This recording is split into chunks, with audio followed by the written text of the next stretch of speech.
And now for the final part of the cycle is the 1-10-1. Take 1 cup off, put it down, 1 cup off, turn it over. That leaves us 10 in the middle. What you're going to do now, reach down, and it takes practice. You want to get 5 cups with this hand. 1, 2, 3, 4, 5. And then you want all of these but 1. Leave it in the middle. Now we're just going to start alternating till we get 4 on the bottom.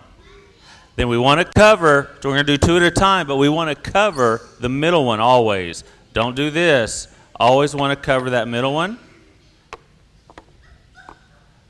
Dropping them. Now we take the outside, and on this one, we're going to go in the same direction. So we go this way, and we go the same direction this way. Grab all of these, one of these. With this one, we're going to make our 3 stack here. 5 plus 1 is 6. So we're back to our 3, 6, 3. Okay, let's try that again. 1 off, 1 down.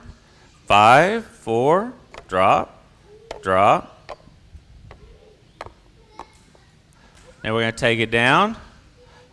Nice and easy. Get ready to lift up all of them. Go the same direction. Pick up 1. Slide that over there for 3, and a 3. And a 5 plus 1 is a 6.